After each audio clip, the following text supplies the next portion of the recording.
10:25, continuamos en Radio Análisis. Vamos a dar inicio inmediatamente a nuestro panel de conversación. Saludamos a la editora general de nuestro departamento de prensa, Monserrate Rolano. Buenos días, Monse. Muy buenos días, ¿cómo estás? Muy bien, y a nuestros panelistas, don Cristian Pertusé, bienvenido, como siempre. Muy buenos días, feliz aquí como siempre también. Sí, y Alejandro Olivares, bienvenido, Alejandro. Hola, muy buenos días. ¿Primera vez, Alejandro, en este horario? En este horario sí, primera vez.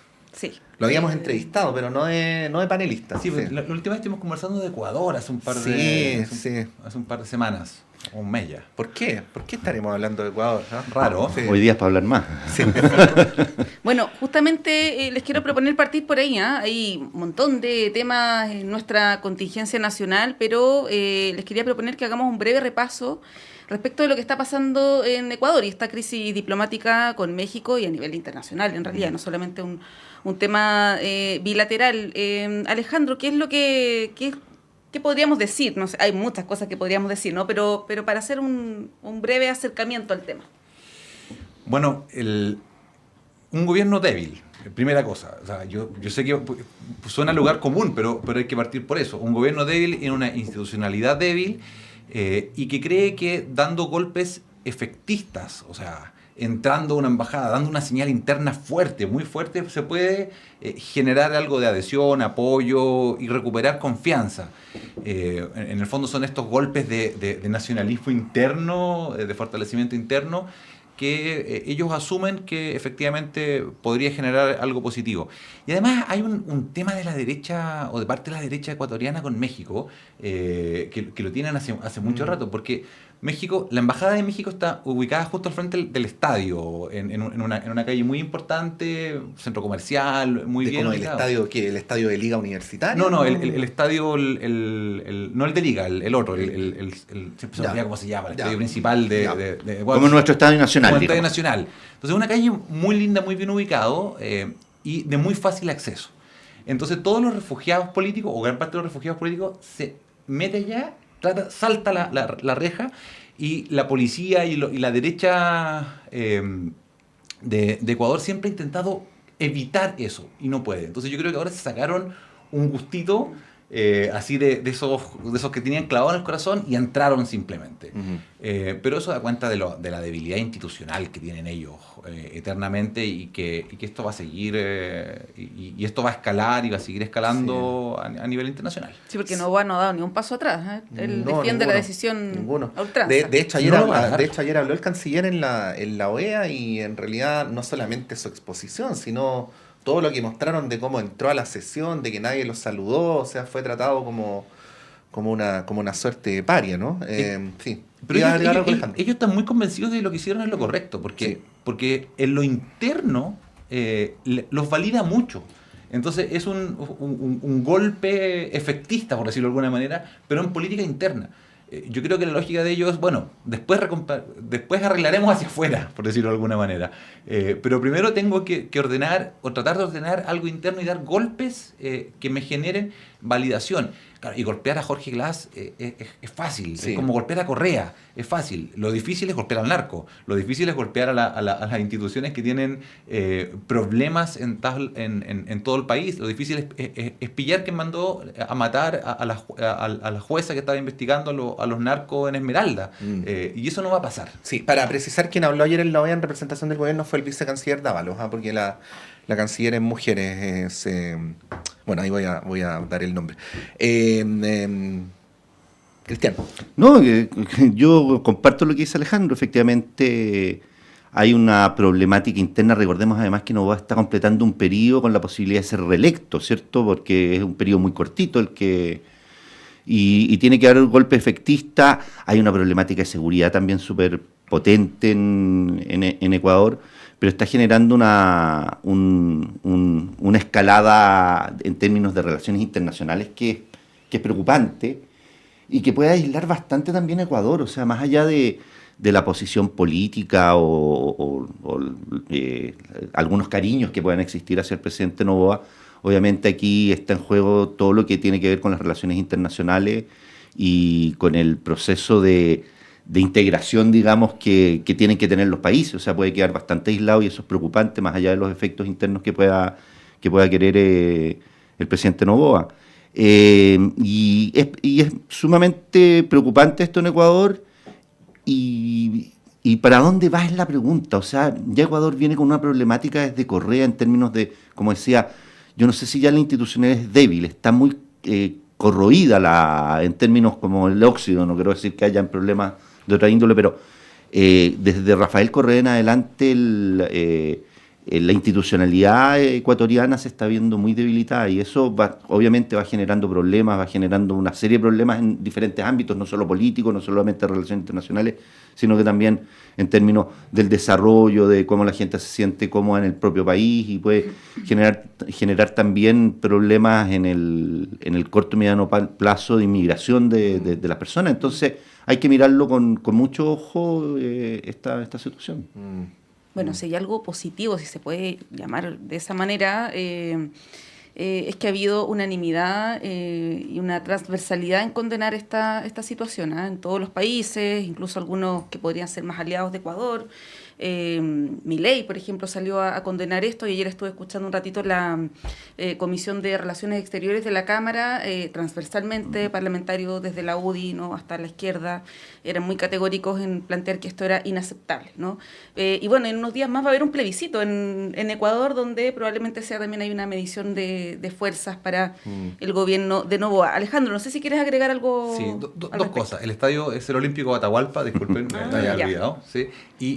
Y claro, la estrategia del plebiscito es la estrategia que instaló el expresidente Correa y que es irónico, porque en realidad eso legitima el funcionamiento de su constitución, de su... Claro, que tiene estos principios de la democracia directa. Claro. Y que lo aplica él, lo aplicó después Moreno, y todos los gobiernos que llegan de alguna manera lo primero que hacen es tratar de algunos paquetes de reforma, de medidas, es plebiscitarlo y a partir de eso jugar lo que venga hacia adelante. Entonces yo creo que está estrechamente vinculado con esto, o sea, golpe efectista, un plebiscito y vamos a validar para las elecciones del próximo año. Sí. Bueno, tenemos inscripción de candidaturas municipales. Voy a decir puros clichés. Esto mismo yo lo puedo usar en la próxima inscripción y en la que viene, ¿no? Siempre las últimas horas son conflictivas, incertidumbre hasta el final. Siempre, además, tiene este carácter melodramático, como de las directivas de los partidos llegando apuradas ahí al centro de Santiago, justo minutos antes de la medianoche a inscribir, ¿no? Eso es como un clásico de este periodo, pero fíjense que esta vez por lo menos Chile Vamos inscribió antes, o por lo menos llegó a un acuerdo antes, pero que no es en principio un acuerdo de toda la derecha. También ahí hay diferencias respecto a cómo se va a relacionar Chile Vamos con el Partido Republicano, que no tiene prácticamente nada de presencia municipal y que tiene la intención de incrementar. Y también las dudas que se están produciendo en el oficialismo más la DC respecto a que se lo preguntábamos a la alcaldesa Pizarro, ¿qué pasa con aquellas comunas donde hay alcaldes con una gran trayectoria que no pueden repostular y que dejan el cupo, ¿no? Yo le preguntaba a ella por los DC típicos, Leitao, qué sé yo, del PIN, pero hay varios otros, a ver si me ayudan a recordar. Está Carlos Cuadrado Prats en Huechuraba, está Daniel Jado en Recoleta, está el alcalde de Concepción, y así sucesivamente, ¿no? Es una oportunidad, además, para que el oficialismo continúe con su renovación generacional, porque uno de los factores que hay que considerar es que, a diferencia de lo que ocurría hace 20 años atrás, parece ser que los liderazgos que está promoviendo la derecha ahora son liderazgos más bien conocidos o más viejos, en comparación con varios alcaldes jóvenes que tiene el oficialismo más la DC. Bueno, ¿cómo ven el cuadro? Yo ni siquiera quisiera como dar un punto de partida para entrar, porque es bastante amplio el tema, así que como ustedes prefieran, Cristian. A ver, yo creo que siempre estas negociaciones son un poquitito traumáticas, como tú decías, pero yo creo que en este caso y hoy día en Chile está siendo más traumática y tiene que ver mucho con el fraccionamiento de los partidos políticos.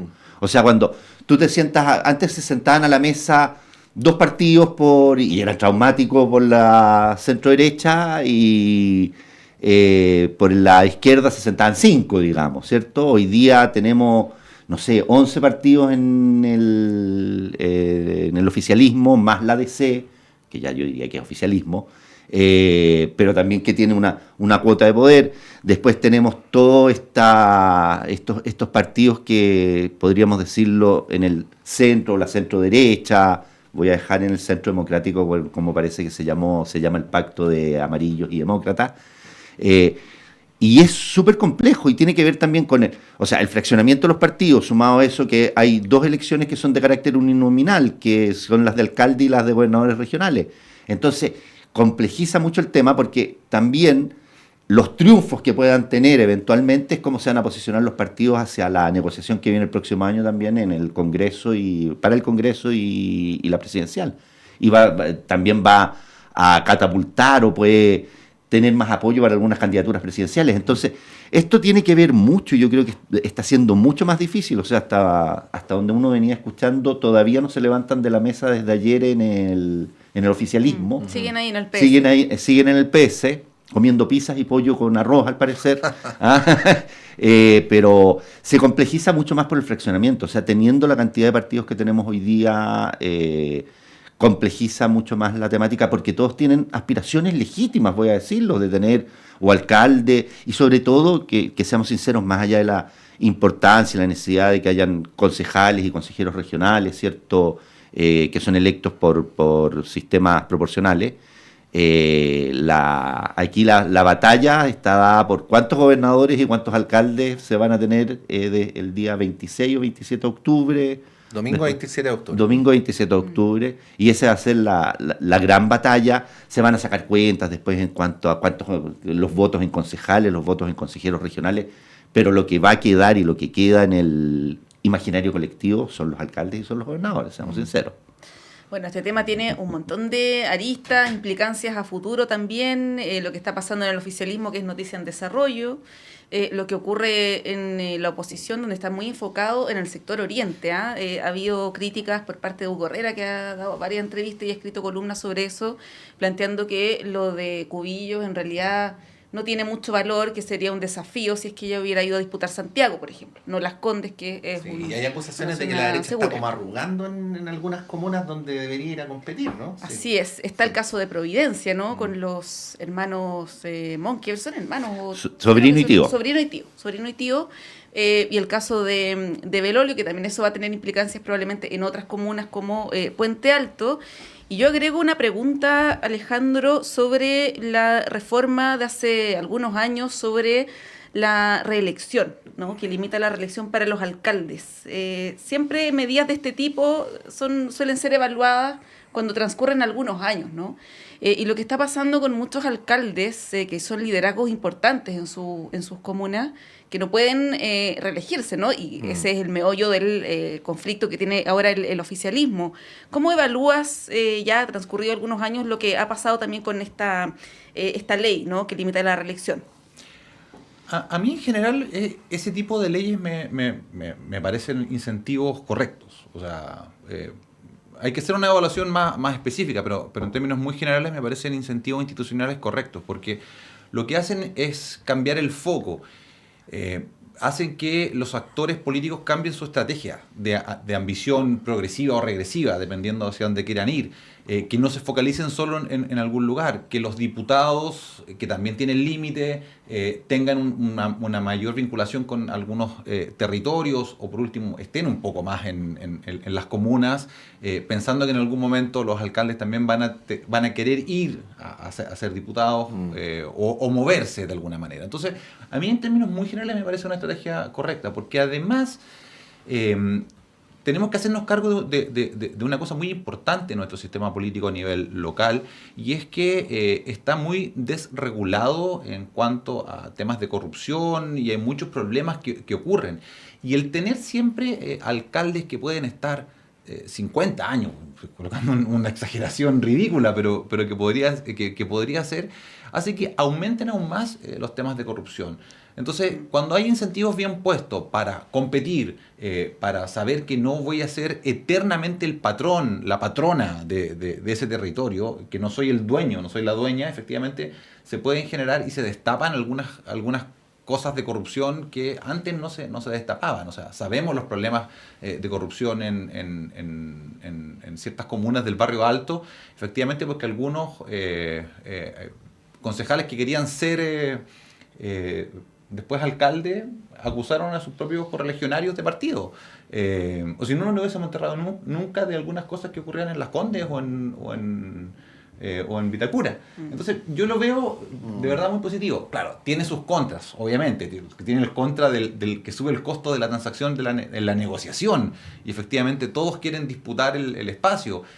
Atenta contra el cliché de la política, de que el que tiene mantiene. Pero también le da dinamismo al sistema político. Entonces, bajo ese punto de vista, yo lo evalúo de manera muy positiva.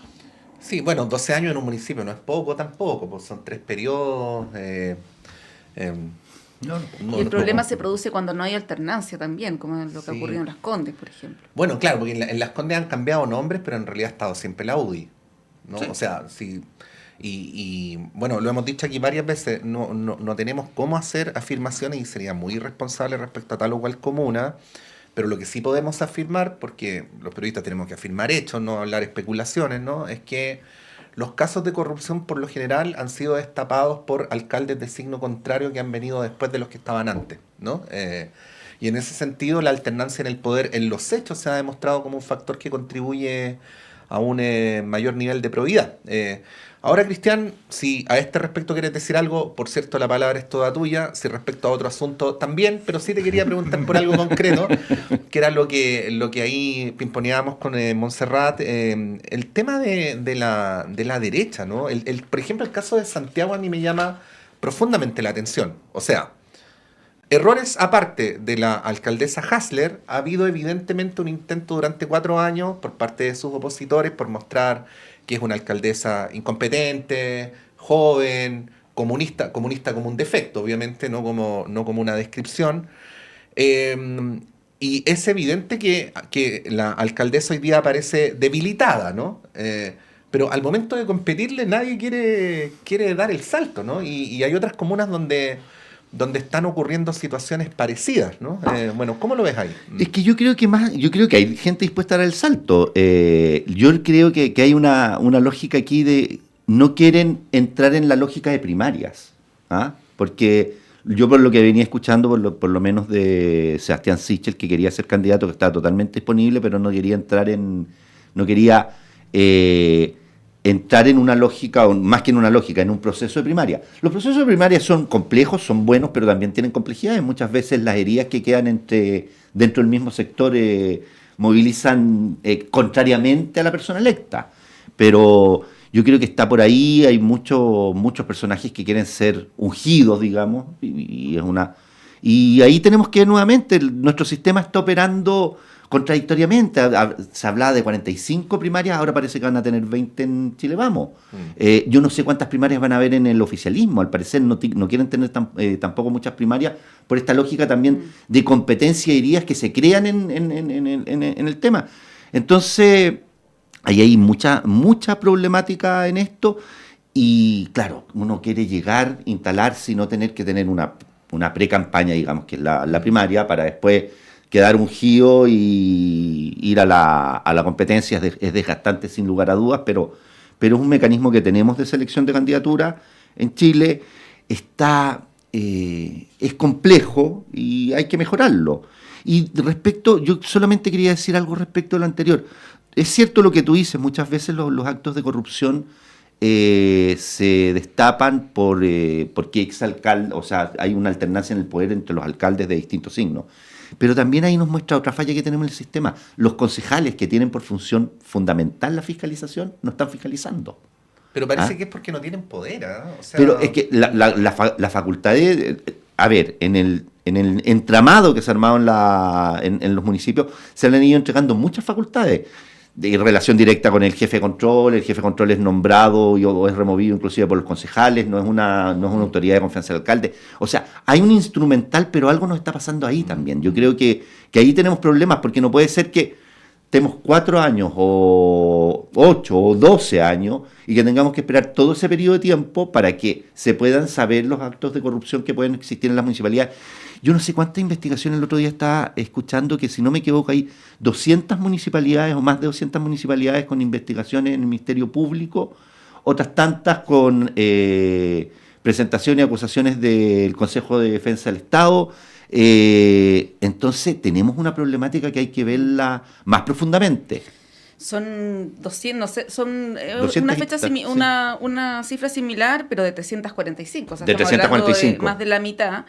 Sí. Si nos ponemos a hablar de la corrupción en las municipalidades, podríamos estar aquí hasta la noche. Así que, para cerrar el tema, Alejandro, te quería preguntar por la derecha justamente, porque llama la atención que no tenga buenos candidatos en comunas que son importantes. Por ejemplo, en la quinta región, que está prácticamente en su totalidad a mano de la izquierda. No hay ningún candidato que se asome en Valparaíso, en Viña, Quilpué, Villa Alemana. Estación Central se está proponiendo a Rodrigo Delgado, ¿no? Ahí habrá que evaluar si es una buena o mala opción alguien que tampoco salió por la puerta ancha del municipio. En el caso de Santiago tampoco es seguro que Sebastián Sichel le pueda ganar a Iracy Hasler. Hay encuestas que dicen cosas que son bien contradictorias. Y parece que toda la energía está concentrada, como decía, en el sector oriente, ¿no? Con candidatos que son buenos, pero que tienen la carrera más o menos asegurada. ¿Cómo analizas lo que pasa en la derecha? Es que es bien difícil lo que pasa en la derecha. La derecha está en una crisis grande, aunque no lo asuman. Y la crisis grande que tienen es que el Partido Republicano es una amenaza a la derecha tradicional, la derecha de estos últimos años, que ha avanzado muy fuerte en muchos espacios y le fue quitando muchos liderazgos. O sea, mucha de la renovación de parte de la UDI o algunos sectores se fue con el Partido Republicano.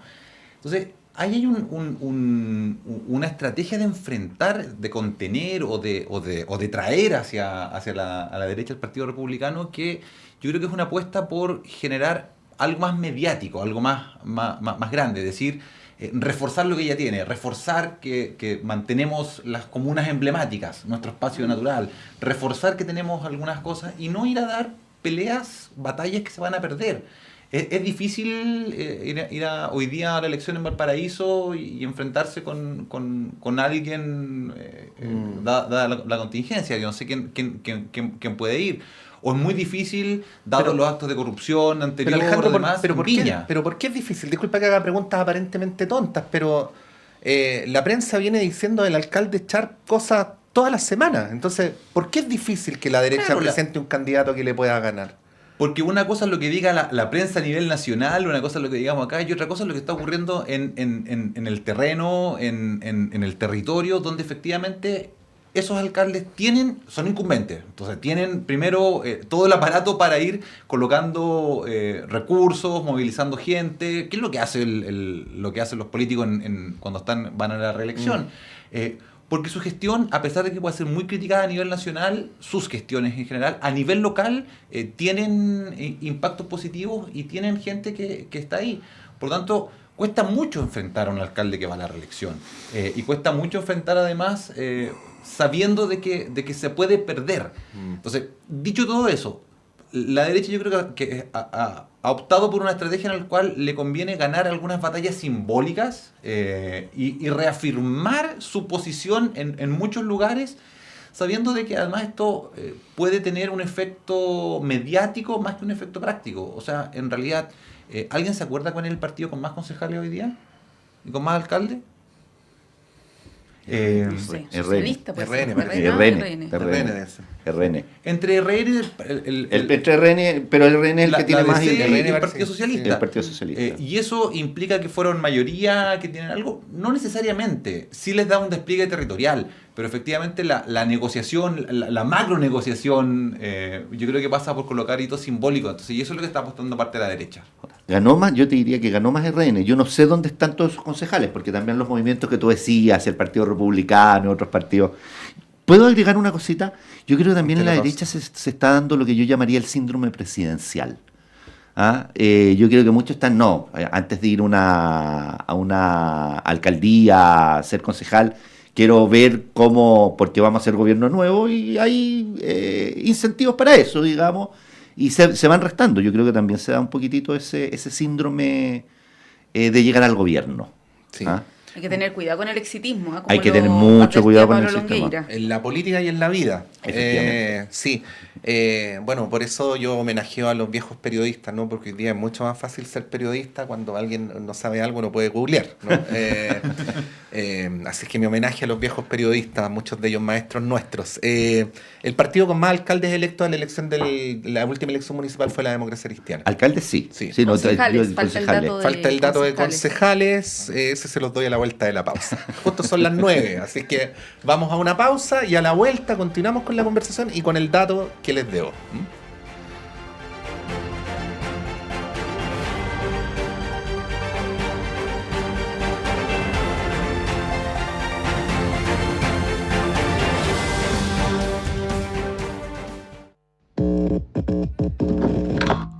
Sala Máster de Radio Universidad de Chile presenta jueves 25 de abril a las 19:30 horas al Grupo Nacional de Quirusa. Esta banda pionera de la escena musical chilena regresa a este escenario en un concierto acústico y de fina selección. Con más de 3 décadas de trayectoria, compartiendo ritmos como el soul, hip hop, funk, new jack swing, reggae, rap, rock, fusión latinoamericana y world beat, esta agrupación se presenta en Sala Máster con un repertorio desenchufado y plagado de grandes éxitos. Los dejamos invitados a disfrutar, descubrir y compartir los sonidos y colores musicales de una de las bandas imprescindibles de nuestro país. Jueves 25 de abril, apertura de puertas 19:30 horas, inicio del show 20 horas en punto. Entradas disponibles en Portal Disc y más información en nuestro Instagram @salamastercl.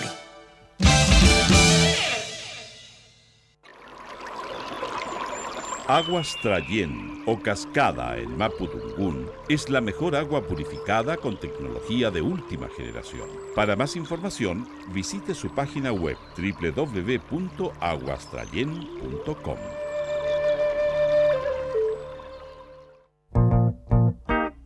Todos los sábados a las 21 horas, Alberto Mayol, Omar Sarraz, Patricio López y Antonella Esteves se reúnen para revivir la tradición de una amable conversación entre amigos alrededor de un libro y para discutir sobre literatura y la vida misma. Radio Universidad de Chile te invita a ser parte de esta República de las Letras y compartir la pasión subjetiva y personal de cualquiera que ame los libros. Te esperamos cada sábado a las 21 horas en la República de las Letras, un clásico de Radio Universidad de Chile.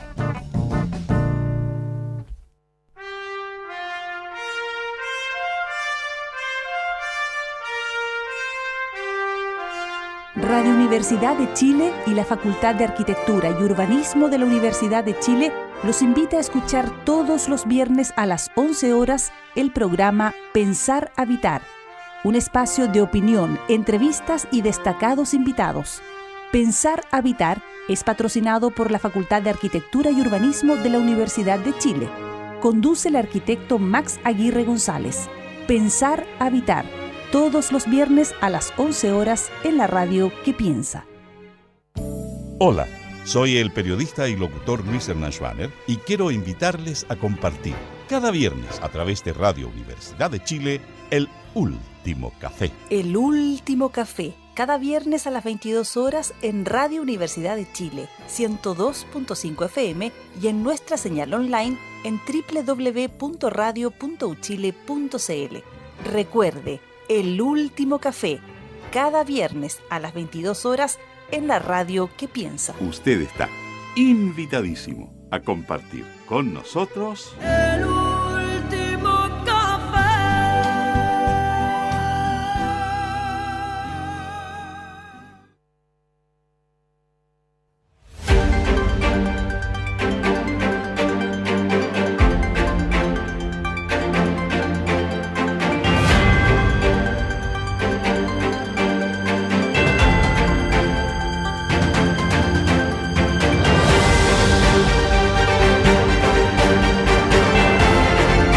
Yo te diría como, Ya, no tenemos el dato todavía por partido, pero lo tenemos por subgrupo.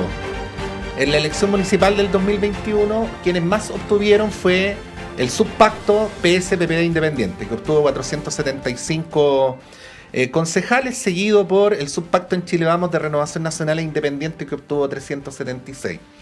Como en el subpacto anterior hay PS más PPD, uno podría deducir por sentido común, pero sin tener el dato absolutamente amarrado aquí, que Renovación Nacional individualmente fue el partido que obtuvo más concejales, pero vamos a seguir trabajando para ustedes. Muchas gracias. Sí.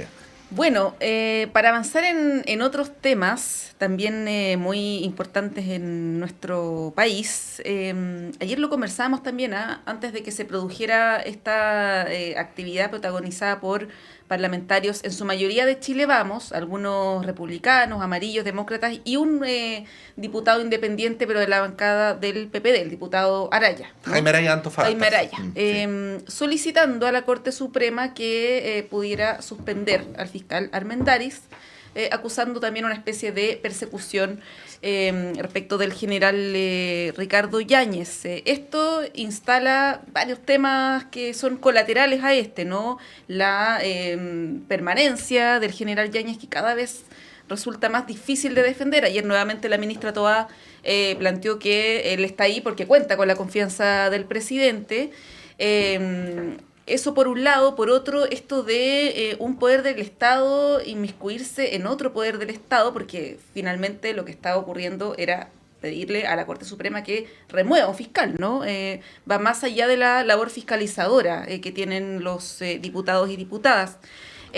Como digo, abre varios temas y quiero partir, Alejandro, con el que tú quieras.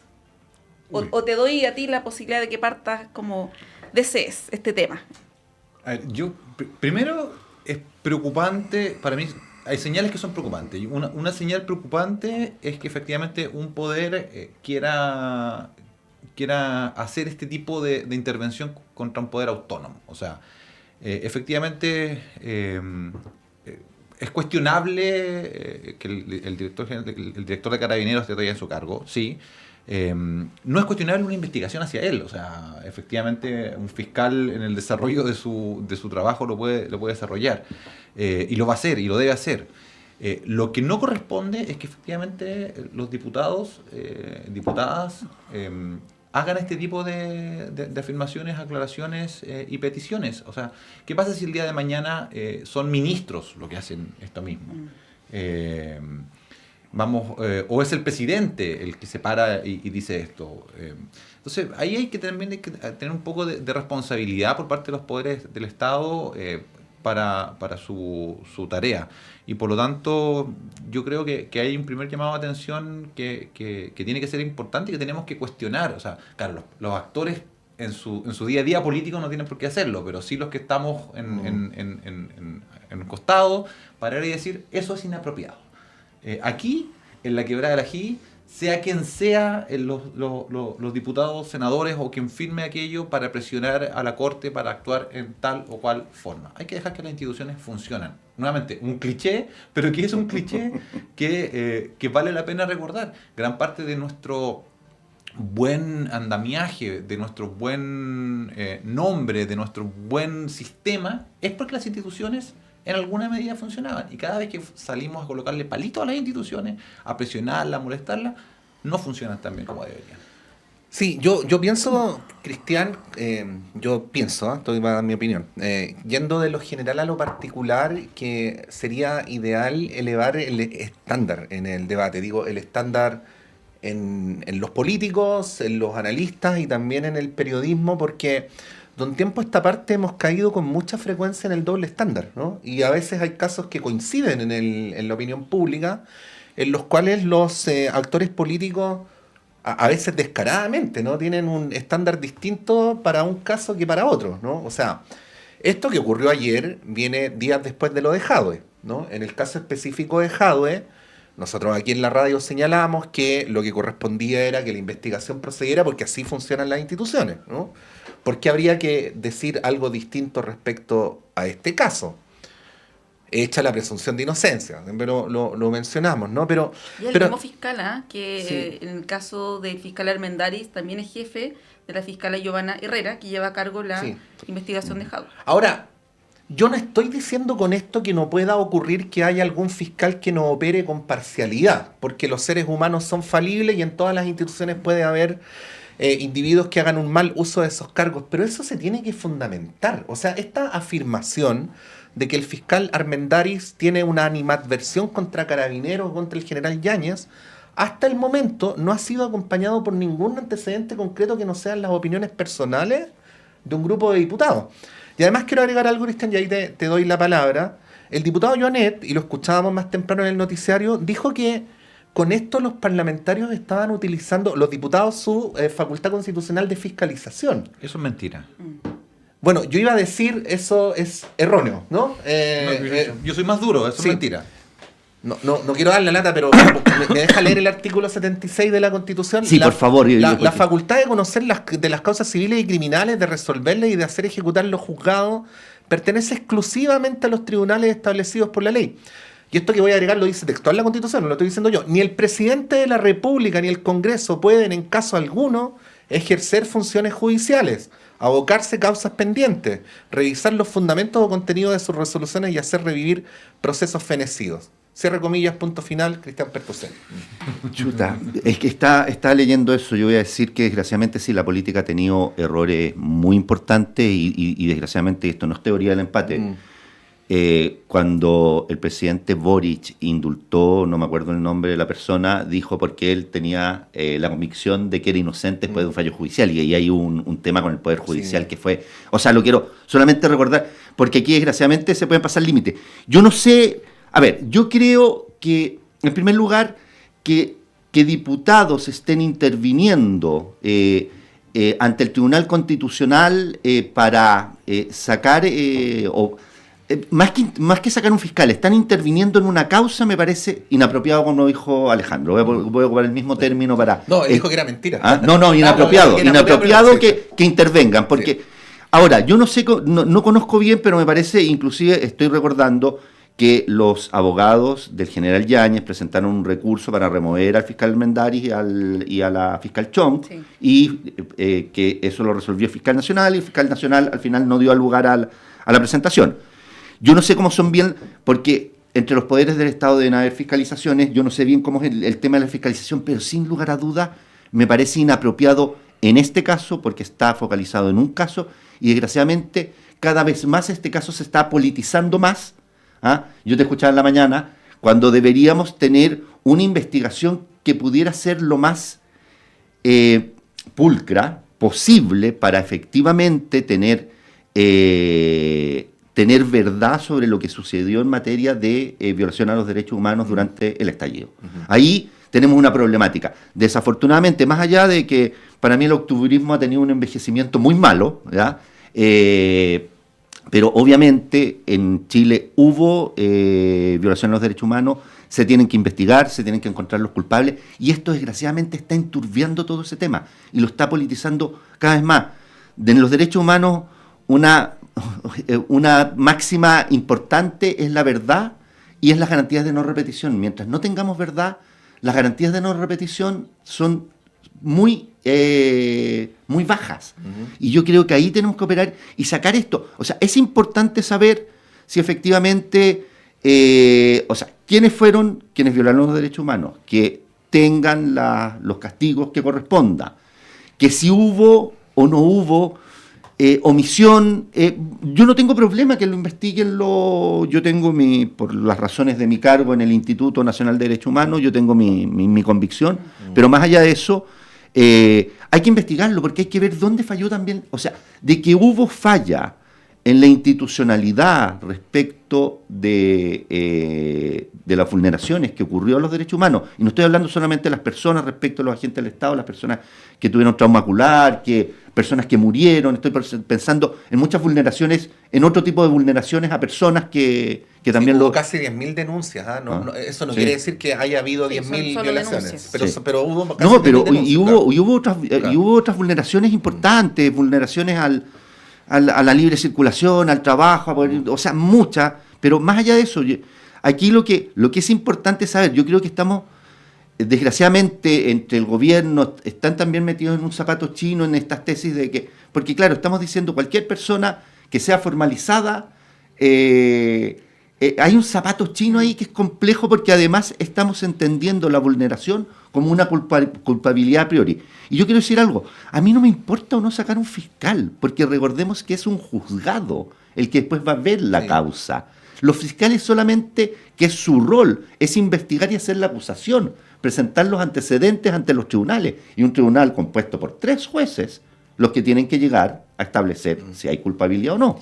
Sí, bueno, esto nos lleva, lo menciona de alguna manera Cristian, al famoso criterio TOA, ¿no? Que es también otra derivada de este tema, y lo complejo que es lo que ocurre con el general Yáñez. No hay una convicción, al parecer, según ha recogido la prensa, por parte del gobierno de la culpabilidad del general Yáñez. Es muy difícil, además, comprobar lo que se le está imputando, que es una omisión, ¿no? Además, él no era general director en esa época. ¿Cómo lo ves? Porque está como una especie de zapato chino del gobierno. Ayer la ministra Toa fue bien elocuente y de un día para otro no puede decir el general Yáñez ya no cuenta con nuestra confianza. No tendría que explicar muy bien para poder removerlo antes de la formalización. Aún así, si es que se le formaliza y resulta que no, digamos que lo que se le imputa resulta no ser cierto, también eso abre ahí una interrogante, ¿no? ¿Cómo ves ahí la relación entre el gobierno, el general Yáñez y lo que está pasando con aquello? Es raro un error de ese nivel de un político con tanta trayectoria como Toa. ¿Por qué digo que es un error? Básicamente porque en realidad uno tiene que asumir el principio de inocencia hasta que se demuestre lo contrario. Efectivamente, en privado uno podría invitar a la persona a decir, oiga, salga, defiéndase, o sea, de un paso al costado. Pero siendo autoridad hay que tener mucho más cuidado con cómo se plantean algunas, comillas, doctrinas, cierra comillas, porque se puede volver en contra. Y esto es lo que está pasando ahora.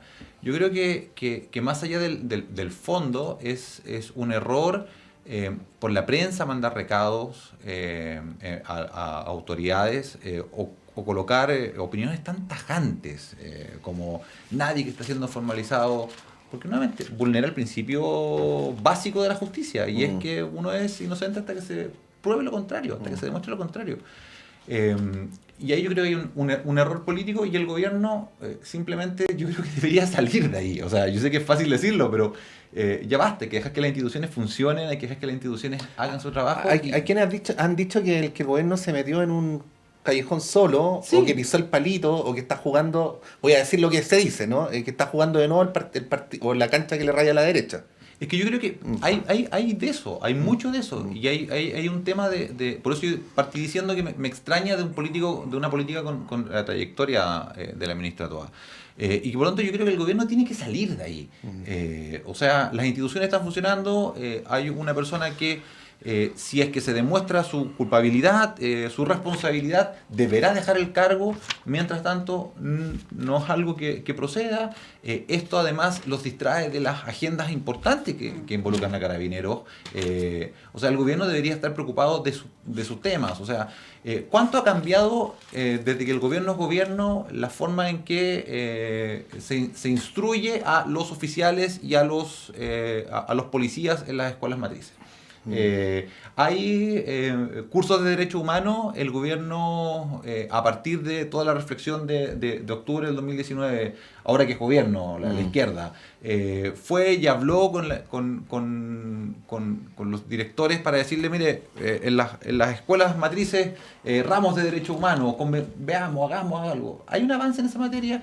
¿Cómo se está conversando con el tema de seguridad hoy día?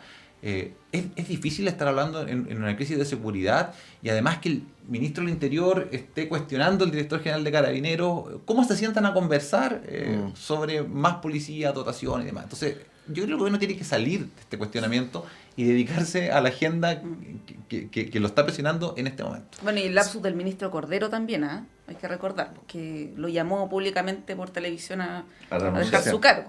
Sí, solo para cerrar esta parte, salvo que Cristian quiera agregar algo, que lo puede hacer, por cierto. No, que ayer ocurrió otra cosa respecto al general Yáñez, tan o más importante que lo que nos ha ocupado todos estos minutos, que fue el pronunciamiento del Tribunal Constitucional respecto a la presentación que hizo el general Yáñez para que se suspendieran las causas en su contra. con el mismo argumento de los diputados de la mañana. Es el argumento de que ha habido insuficiencia, un afán persecutorio del Ministerio Público y así sucesivamente. Bueno, el Tribunal Constitucional acoge a trámite la solicitud del general Yáñez, pero mantiene firme las investigaciones, ¿no? Y este es un antecedente bien relevante porque hemos venido hablando todo el año de que falta mucho para el 7 de mayo, pero fíjense que cada día que pasa falta menos para el 7 de mayo. Estamos ya casi, ¿no? A menos Falta de un mes. menos de un mes. Y lo que dice el Mercurio en la mañana, yo cito, no opino, simplemente cito, ¿no? Lo que dice el Mercurio es que el análisis que estaría haciendo el general Yáñez y su entorno es que van a agotar todas las instancias posibles para evitar la formalización del 7 de mayo, pero que el general Yáñez no se permitiría a sí mismo asistir a esa formalización como general director de Carabineros en ejercicio. Por lo tanto, si se mantuviera firme, es lo que dice el Mercurio, el general Yáñez estaría evaluando presentar con antelación su renuncia al cargo. Que además la deja en octubre, Sí, si mal no sí. recuerdo. Lo que pasa es que él quiere ser Termina el su primer periodo. general en 10 años en terminar su el periodo, claro. en Y terminar puede el periodo. presentar licencias médicas también. Sí. No, pero yo creo que no es presentable, no es presentable. A ver, yo creo que, y siguiendo un poquitito, yo creo que hay una problemática, algo decía Alejandro, en esto de ir generando doctrinas, porque en estos casos hay que ver caso a caso. O sea, recordemos que la doctrina de Toá surge un poquitito por la problemática de Muñoz, pero donde habían pruebas que eran irrefutables. Recordemos que el exdirector de investigaciones, ¿cierto?, está hoy día preso, tiene cautelares de privación de libertad. Entonces, yo creo que hay que ver muy bien caso a caso porque son obviamente distintos, ¿ya? Y el gobierno está desenfocado, yo creo que lo dijo bien Alejandro, ahí comparto, está totalmente desenfocado en esto y está más preocupado del tema, cómo salir del tema Yáñez, de todas las otras temáticas que son importantes para el propio gobierno. La reforma Carabineros por lo pronto está totalmente O sea, paralizada. Está totalmente paralizada y fue... ¿No era refundación al principio? No, es que era Claro, refundación, eso me parece que sale en el programa, pero después se Primera llamó... vuelta era refundación y segunda vuelta era reforma. Sí. Y además con tantas oportunidades de enfrentar temas de seguridad, no sé, Estadio Seguro, le abrió una puerta ahora para enfrentar algunas cosas y nuevamente, ahí está, paralizado, hay muchas oportunidades. Es que el gobierno yo creo que está paralizado. Sorry. Yo no creo que esté paralizado, pero en esta materia sí. Oye, breve pasada, porque puede tener que ver, pero no lo queríamos dejar fuera del comentario de esta mañana. La exposición que hizo el fiscal Morales de la situación del general Fuentealba. Dice el fiscal Morales, voy a leer textual, que el periodo investigado es de 1.265 días en los que fueron días hábiles bancarios, de los cuales en promedio el general Fuentealba, en el ejercicio del cargo de comandante en jefe del ejército, o en su defecto su esposa Anita Pinochet, concurrieron a realizar trámites bancarios con dinero en efectivo entre 2 y 3 veces a la semana en promedio. Durante estos 1.265 días hábiles bancarios. Ni los comerciantes van tantas veces al banco, relató el fiscal Morales. Bueno, Eso son como Depende. 4 años, ¿no? claro, sabemos que parte de la exigencia de los fiscales es ser elocuente, ¿no? O sea, hay una cosa aquí de Sí, retórica gusta, también, sí. que hay que separarla un poquito del análisis, pero el dato duro es el dato duro, ¿no? ¿Qué comentario les merece esto? Porque pienso que, y aunque siempre volvemos al mismo tema, ¿no?, en el trasfondo de muchos de estos temas que conversamos que tienen que ver con generales directores, comandantes en jefe y todo eso, vuelve a aparecer este viejo fantasma, este viejo tema no totalmente resuelto de la sujeción del poder uniformado al poder civil, ¿no? Alejandro. Sí, a ver, dos cosas, una reacción muy, muy rápida. Uno, qué bueno que sepamos estas cosas. O sea, hace un tiempo atrás no teníamos cómo investigar ni a los comandantes en jefe del ejército, ni a los hijos de los comandantes en jefe del ejército, ni los cheques que le rebotaban a los hijos del comandante en jefe en el ejército. Entonces, pues, va a sonar un consuelo, pero efectivamente, qué bueno que avanzamos y no está en riesgo la institucionalidad con este tipo de cosas. Segundo, esto es impresentable. Aquí hay que... nuevamente, esto creo que es una oportunidad que podemos tener para ir pensando los niveles de autonomía que tienen ciertos cargos. El comandante jefe del ejército, o en general los comandantes en jefe, no debiesen tener tanta autonomía y debiese haber un sistema de control de parte del poder civil mucho mayor. Como 4 años no logramos ver que estas personas iban, voy a seguir la lógica del fiscal, que iban 4 veces al día al banco, o sea, a la semana al banco y con maletas de efectivo. O sea, como no sé, algo así como la unidad de auditoría financiera o lo que sea, no logra ver ese tipo de cosas antes. Y, entonces, institucionalidad que funciona por un lado, pero deficiente por otra. Tenemos que ser capaces de auditar muy bien las cuentas de nuestros altos cargos, o sea, tanto comandantes en jefe como ministros, diputados o lo que sea, más allá de la declaración de interés. Entonces yo creo que hay un aprendizaje que podemos seguir desarrollando cosas para mejorar. Cristian. A ver, yo lo primero que quiero destacar que tenemos que entender más allá que siempre hemos dicho que Chile es un país poco corrupto, pero que hay corrupción. O sea, estábamos hablando al principio de las municipalidades, estamos hablando ahora de... Hay corrupción, lo vimos en Carabineros, yo no quiero... PDI, efectivamente, el ejército, que es este caso, ¿no? Digamos.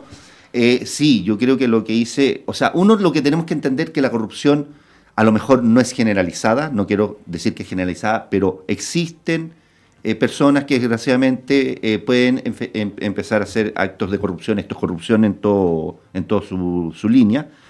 Y lo que decía, yo creo que hay que fortalecer todos los mecanismos de fiscalización respecto de los diferentes, un entramado de fiscalización, una institucionalidad fuerte. Recordemos que estas platas principalmente tienen que ver con los gastos reservados, ¿ya? Y los gastos reservados habitualmente los tienen para inteligencia, ¿ah? Que ese es el fin, por eso son reservados. Pero eso nos muestra también porque tenemos una falencia en nuestra institucionalidad de inteligencia. Nuestra inteligencia nacional, y lo hemos dicho respecto a los temas de seguridad, no está funcionando. O sea, debería haber, más allá de la inteligencia que tienen que desarrollar las fuerzas de orden y seguridad, las Fuerzas Armadas, tiene que haber una institucionalidad que funcione donde también existan estas fiscalizaciones. O sea, no es posible que el general diga yo voy a gastar en lo que quiera y se termine gastando, no sé, da lo mismo en qué, pero para su bolsillo. Entonces, hay un tema, como también las comisiones porque tiene funciones fiscalizadoras, la Cámara de Diputados, el gobierno, las Fuerzas Armadas dependen del gobierno jerárquicamente. ¿Cómo establecemos esos mecanismos de seguridad? Entonces, aquí hay un entramado que no está funcionando bien. ¿Y por qué? Porque yo creo que también está esta cultura como, en Chile casi no existe corrupción. Sorry, ya hemos visto que en Chile existe corrupción y tenemos que enfrentarla. Sí. Bueno, nos quedan un par de minutos, no vamos a alcanzar a abordar este tema en su complejidad, pero una breve opinión de cada uno respecto de los dichos del canciller venezolano sobre el tren de Aragua, que descartó que existiera, casi que es un invento de la ministra Toá, que le respondió ayer, y además deslizó por ahí participación de chilenos, ¿no? Pero más allá de la anécdota, ¿no? Porque generalmente este tipo de declaraciones son más anecdóticas que otra cosa. La pregunta es si es que esto podría tener alguna consecuencia desde el punto de vista diplomático. Se sabe, y así lo han recogido algunos medios, que el embajador Gasmuri está en una posición bastante incómoda, ¿no? En Venezuela, y esto podría acrecentar quizás una tensión entre ambos gobiernos que necesitan una colaboración mutua, porque tenemos aquí una población venezolana muy importante. Alejandro, ¿cómo ves tú este episodio y las consecuencias que podría eventualmente tener? Un episodio muy complejo. Yo creo que esto amerita una nota de protesta de parte del gobierno por esos dichos. Efectivamente, en Chile estamos viendo los efectos del tren de Aragua en muchas localidades, en el norte particularmente, bueno, en todo el país.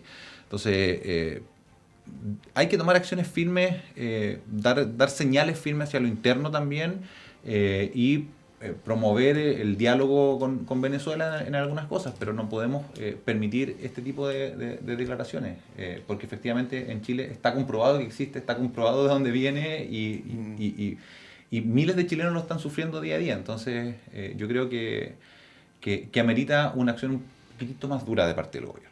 Sí, bien breve, Cristiana. Cuando el presidente Boric manda a Gasmuri de embajador a Venezuela, manda por decir algo, a uno de los 5 o 10 dirigentes del oficialismo con más trayectoria en temas internacionales, ¿no? O sea, Dirían algunos un transatlántico. y lo manda para revertir lo que no había ocurrido durante el gobierno de Piñera, que llegó a su clímax con el episodio de Cúcuta, ¿no? Y fíjate que anoche, y ahí te doy la palabra para ir cerrando, o no sé si anoche, pero durante el día después de la ministra Toa habló también el canciller, Sí. Van Claveren. El canciller, que el país lo conoce y nosotros un poco más lo conocemos acá porque es profesor de esta universidad, que es caracterizado por ser muy comedido en las formas, ¿no? Sí. Dijo que lo que había ocurrido era un inaceptable negacionismo, lo cito textual. Cristian. A ver, que yo creo que son discursos típicos de gobiernos no democráticos. Tratar de negar ciertas cosas, tratar de ponerse sobre el bien y el mal, y que en sus territorios, bajo sus gobiernos, no existen problemáticas. Es típico de gobierno, y voy a decirlo más, no, yo dije no democrático, fui suave, voy a ser duro como fue Alejandro.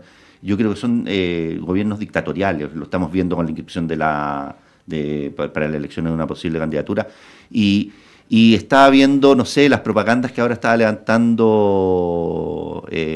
levantando con súper bigote nuevamente, que estaba apareciendo como que los venía a salvar. Entonces, obviamente, reconocer que hay crimen organizado en el territorio, que se ha expandido al resto de... Es típico de los discursos dictatoriales, de los gobiernos dictatoriales y no democráticos. Entonces, no, para ser sincero, no me causa extrañeza. Genera un problema, como dice Alejandro, ahí me voy a quedar, un problema diplomático importante, donde Latinoamérica, revisamos Ecuador, está con problemas de relaciones internacionales muy fuertes en toda la región. Sí. Bueno, como decíamos, alcanzamos a hacer la enunciación. Iba a decir el enunciamiento, imagínense. La enunciación. Pero bueno, vamos a darle continuidad, por supuesto, a todos estos temas. Cristian Pertucé, muchas gracias por haber venido. Gracias a ustedes. Alejandro Olivares, muchas gracias. Muchas gracias. Solo Sí. un agradecimiento. Sergio Toro, el director de la Escuela de Gobierno de la Universidad Mayor, me manda el dato. RN 374, DC 359 concejales. Buenísimo. Muchas Lo logramos. gracias, Sergio, por su inestimable contribución a este panel. Vamos a bueno, es bueno irse sin deudas pendientes, ¿no? Vamos a un breve alto y a la vuelta está Claudio Medrano con ustedes.